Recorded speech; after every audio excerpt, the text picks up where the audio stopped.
NR9 Telugu news ప్రేక్షకులకు నమస్కారం. తూర్పు గోదావరి జిల్లా రాజానగర నియోజకవర్గంలోని రాజానగర మండలం నరేంద్రపురం గ్రామంలో ప్రగడవారి ఇలవేల్పుగా కొలుచుకున్న శ్రీ శ్రీ శ్రీ అంకాలమ్మ అమ్మవారి జాతర మహోత్సవాన్ని ఆ ఇంటి పేరు గల కుటుంబ సభ్యులు సుదీర ప్రాంతాల నుండి అమ్మవారి సన్నిధికి వచ్చి ఆదివారం అమ్మవారి ఆలయంలో అంగరంగ వైభవంగా ధూపదీప నైవేద్యాలతో అమ్మవారిని పూజలు నిర్వహించారు.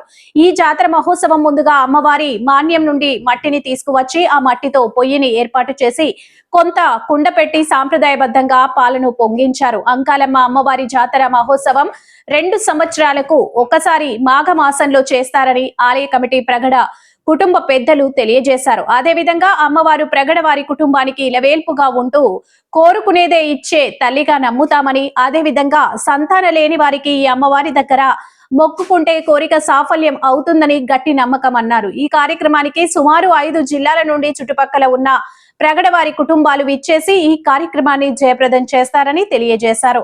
ఈ జాతర మహోత్సవానికి గ్రామస్తులు అమ్మవారిని దర్శించుకొని మొక్కులు తీరుస్తారని, తీర్థ ప్రసాదాలు స్వీకరిస్తారని అన్నారు. ఈ కార్యక్రమంలో గ్రామ పెద్దలు, ప్రగడ కుటుంబ పెద్దలు పాల్గొన్నారు. ప్రగడవారి కుటుంబ సభ్యులకు, భక్తులందరికీ నా హృదయపూర్వక నమస్కారాలు. ఈ రోజు అనగా 2026 25వ తారీఖు జనవరి నెలలో అమ్మవారి జాతర ప్రారంభమవుతుంది. అమ్మవారి జాతర శ్రీ శ్రీ శ్రీ అంకాలమ్మవారి జాతర ప్రతి 2 సంవత్సరాలకు ఒకసారి నిర్వహిస్తూ ఉంటారు కుటుంబ సభ్యులు. బాధ్యత అయితే నిర్వహించే బాధ్యత ప్రగడవారి కుటుంబ సభ్యులదే. కానీ అమ్మవారు అందరికీ అమ్మవారే. గ్రామస్తులు, భక్తులు, ఆడపడుచులు అందరూ వచ్చి అమ్మవారిని దర్శించుకునే అమ్మవారి కృపకు పాత్రలుతూ ఉంటారు. అమ్మవారు చాలా తరాల నుంచి ఇక్కడ వెలిసి ఉన్నది.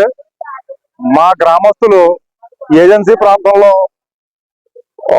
పనుకి వెళ్ళినప్పుడు అమ్మవారు దారు పేటిక రూపంలో ఒక పెట్టెలో అమ్మవారి విగ్రహం, అమ్మవారి పసుపు, కుంకుమ, గాజులు, చెవులీలు ఇలా మొదలైన ఆభరణాలతోటి అమ్మవారు ఒక దారు పేటిక దొరికింది.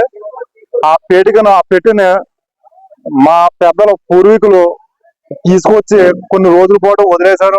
కారణం ఏంటంటే ఆ రోజుల్లో సంపాదన మీద, డబ్బు మీద ఆశ లేక కొన్ని రోజుల తర్వాత అన్నదమ్ములందరూ కలిపి ఆ పేటికలో ఏమన్నా సరే అందరూ పంచుకున్నారని ఆ పెట్టిన తెలిసినప్పుడు అమ్మవారు దర్శనం ఇచ్చి నేను మీ కుటుంబాన్ని ఉద్ధరించడానికి, మిమ్మల్ని ఆశీర్వదించడానికి మీతో వచ్చానని, నాకు జాతర జరిపించండి, మిమ్మల్ని ఆశీర్వదిస్తానని అమ్మవారు పూర్వీకులతో చెప్పడం.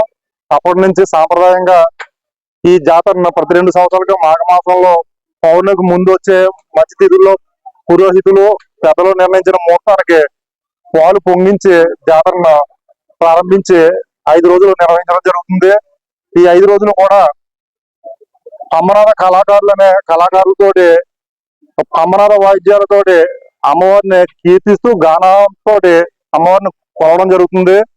ఇలా 5 రోజులు సంబరం జరిగిన తర్వాత ఆఖరి రోజున ఈ అమ్మవారిని, అంటే అంకాలమ్మవారిని ప్రగడవారి ఆడపడుచుగా భావించి, ఆడపడుచుని ఏ విధంగా అయితే అత్తవారింటికి సాగనంపుతామో అలాగే అమ్మవారిని సాంప్రదాయంగా లాంఛనాలతోటి, అంటే శివస్థానం, అమ్మవారు శక్తి స్వరూపుని స్థానం శివస్థానానికి సాగనంపే కార్యక్రమంతో జాతర ముగుస్తా ఉంది.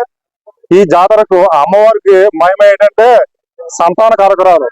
ఈవిడ సంతానాన్ని ప్రసాదిస్తుంది. ఆవిడ ఆశీర్వాదం వల్ల ఈ గ్రామం, ఈ చుట్టుపక్కల గ్రామాల్లో, వెలుగొండ మొదలైన గ్రామాల్లో ఉన్న మా ప్రగడవారి కుటుంబీకులు దినదినాభివృద్ధి చెందుతూ దాదాపు ఇప్పటికి 130 గ్రామాల్లో మా కుటుంబ సభ్యులు విస్తరించి ఉన్నారు. అందరూ విద్యలో గాని, సామాజికంగా గాని, ఆర్థికంగా గాని, రాజకీయంగా గాని అన్ని రంగాల్లో అభివృద్ధి చెంది ఉన్నారు. అలా అభివృద్ధి చెంది ఉండడానికి ప్రధాన కారణం మమ్మల్ని ఆశీర్వదించిన శ్రీ శ్రీ శ్రీ అంకాలమ్మ తల్లి అని మేము నమ్ముతా ఉన్నాం. ఇటువంటి తల్లి మనం అందరం దర్శించుకుని అమ్మవారి పాత్ర అనుగ్రహానికి నోచుకోవాలని కోరుకుంటూ అన్న సెలవు తీసుకుంటున్నాం. ఇప్పుడు దాదాపు పూర్వ జిల్లాలైన విశాఖపట్నం, తూర్పు గోదావరి, పశ్చిమ గోదావరి, కృష్ణ ఈ 4 జిల్లాల్లోనే విస్తరించి ఉన్నారు. ఎక్కువగా ఉండేది పశ్చిమ గోదావరి జిల్లా, తూర్పు గోదావరి జిల్లా, తర్వాత ప్రతి గ్రామం నుంచి దాదాపు 45 నుంచి 50 గ్రామాల వరకు విస్తరించి ఉన్నారు. కొన్ని గ్రామాల్లో బాగా ఎక్కువగా ఉన్నారు, కొన్ని గ్రామాల్లో తక్కువగా ఉన్నారు. ఈ అమ్మవారి జాతరకు వచ్చి గ్రామస్తులు అందరూ ఆహ్వానితులే. భక్తులందరూ కూడా వచ్చి అమ్మవారిని దర్శించుకుని ఆవిడ అనుగ్రహానికి నోచుకోవాలని కోరుకుంటా ఉన్నాం. ఆడపడుచులు అందరూ కూడా రావాలని కోరుకుంటా ఉన్నాం. ఈ అమ్మవారు సంతాన కారకురాలు కాబట్టి ఎవరైనా పిల్లలు లేని వాళ్ళు ఈ 5వ రోజున అంటే అమ్మవారు పంపించే రోజున ఆ ఉపవాసం ఉండి అమ్మవారి చీరను ధరించి సాయంత్రం అంటే పాప అంటాం మేము, అంటే చేట దాంట్లో అమ్మవారి ప్రతిమతో పాటు ఆభరణాలు అలంకరించి సమాన కళాకారుల్లో ఒక కళాకారునికి అమ్మవారి వేషం కట్టించి ఆ కళాకారుడు ఆ చేటతోటి బయటకు వచ్చి పుట్టింటికి నుంచి అత్తవారింటికి వెళ్ళేటప్పుడు ఆడపడుచు ఏ విధంగా అయితే పెద్దలకు నేను అత్తవారింటికి వెళ్తున్నానని ఆశీర్వదించడం ఎలా అయితే చెప్తారో అలాగే అమ్మవారు అందరికీ చెబుతున్నట్లుగా కాస్త లెక్క ఎంతమంది ఉంటే అంతమంది వరకు నడుస్తూ ఉంటది. అప్పుడు సంతాన కారకురాలు కాబట్టి కోడిపేట రూపంలో అమ్మవారు దర్శనమిస్తుంది. పిల్లలతో కూడిన కోడిపేట రూపంలో దానికి ప్రత్యేకంగా గుడ్డును ఆ పాపలో అమ్మవారికి సమర్పిస్తాం. ఆ పాపలో ఉన్న అరటి పండును సంతానం లేని వారు ఎవరైనా సరే ఉపవాసం ఉండి అమ్మవారి చీర ధరించి ఆ రోజు ఆ పాపలో ఉన్న అరటి పండును స్వీకరించడం ద్వారా ఖచ్చితంగా 100% సంతానం కలుగుతూ ఉంది. అమ్మవారి పేరు అంకాలమ్మ. మా గ్రామంలో మా పూర్వీకులు కాలం చేసిన పాతతరం వాళ్ళు కూడా అంకాలమ్మ అనే పేరుతోటి ఉన్నారు. స్త్రీలు అయితే పురుషులు జన్మిస్తే అంకాలమ్మ పేరు పెట్టుకుంటారు. అదే ఆ అమ్మాయి పుడితే గనక ఆవిడకి మరో పేరు పద్మావతి. పద్మాల అంకాలమ్మ అనే నామాలని ఉన్న చాలా మంది పిల్లలు ఉన్నారు. ఈ అమ్మవారిని దర్శించిన అందరూ సుఖ సంతోషంగా ఉండాలని కోరుకుంటూ భక్తులందరూ 130 గ్రామాలు ఉన్న మా కుటుంబ సభ్యులు ఆడపడుచులు అందరూ వచ్చి అమ్మవారిని దర్శించుకోవాలని కోరుకుంటా ఉన్నాం. ఆఖరి రోజున 5వ రోజున అమ్మవారి అన్న సమారాధన ఉంటుంది. ఆ ప్రసాదాన్ని కూడా అందరూ స్వీకరించాలని కోరుకుంటూ సెలవు తీసుకుంటాం. నా పేరు ప్రగడ రమేష్, మాది ధవళేశ్వరం గ్రామం. మా తాతయ్య గారు ప్రగడ వీరభద్ర గారు నరేంద్రపురంలో జన్మించారు. కానీ ఆయన తర్వాత శ్రీకృష్ణపట్నం గ్రామం వెళ్ళిపోవడం, మా నాన్నగారు ప్రగడ సత్యనారాయణ గారు ఆయన శ్రీకృష్ణపట్నం గ్రామం నుంచి వృత్తిరీత్యా ఆలిస్ ఫ్యాక్టరీలో జాబ్ రీత్యా ధవళేశ్వరం వెళ్ళిపోవడం వల్ల ఈ ప్రగడ వారికి ఇలవేల్పు అంకాలమ్మ తల్లి ఉందన్న విషయం ఇప్పుడు దాకా మాకు ఎవరికీ తెలియదు.